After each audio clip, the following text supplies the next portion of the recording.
some more chicken, have some more pie. It doesn't matter if it's boiled or fried, just eat it. Just eat it. He made his name spoofing some of the biggest hits of the 1980s and 90s. But believe it or not, Weird Al Yankovic has found a way to make himself relevant to a whole new generation. Ian Hannah-Mansing has that story. As I walk through the valley where I harvest my grain, I take a look at my wife and realize she's very plain.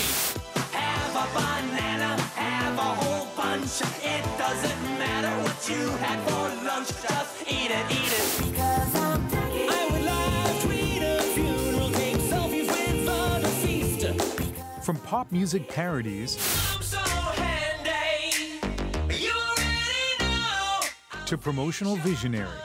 These word crimes, like I could care less. That means you do care. This summer, Weird Al Yankovic took the unprecedented step of posting 8 videos on YouTube in 8 days. In a career spanning more than 30 years and more than a dozen albums, this one, Mandatory Fun, was his first #1. I mean, my first week, Mandatory Fun sold 104,000 copies, which is more copies of, than I've ever sold in a week before. So, I mean, the videos on YouTube, a lot of people have seen them, you know, 100 million people saw those videos. But, you know, the videos are essentially commercials. So they saw them, they liked them, they thought, you know, I'm going to check out Al's album. And it's, you know, again, I didn't know if it was going to work, but thankfully it did.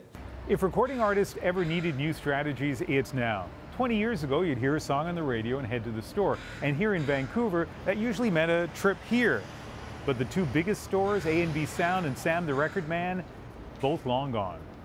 The number of records sold is slumping. Take a look at these numbers for the United States. Total album sales, digital, CDs, vinyl, dropped from 680 million in 2002 to less than half that 10 years later.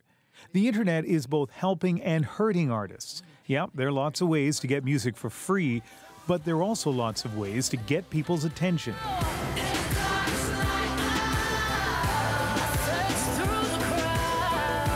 Beyoncé released free videos for every song on her last album all at once to create buzz.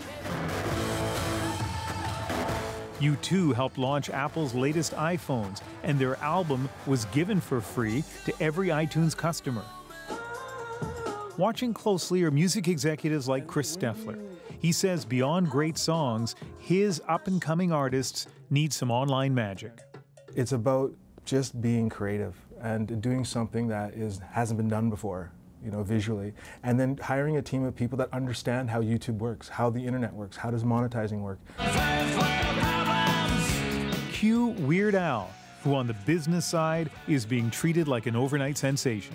I've got all these business people coming to me like, we want you to do a lecture series. Tell us how to, like, you know, amortize the internet and, you know, monetize our synergy. And, you know, it's crazy. All of a sudden, I'm like, you know, a creator of content that knows how to work the internet. With aluminum foil.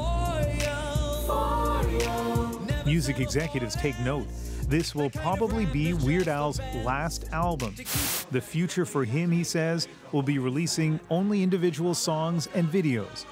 And who's going to argue with #1? Ian Hannah-Mansing, CBC News, Vancouver.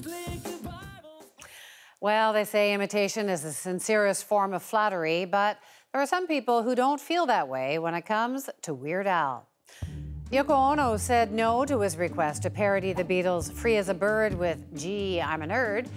Al wanted to turn Paul McCartney's Live and Let Die into chicken pot pie, but McCartney wouldn't bite. And reports say he wanted to spoof virtually every single Prince hit, but the artist shot him down every time.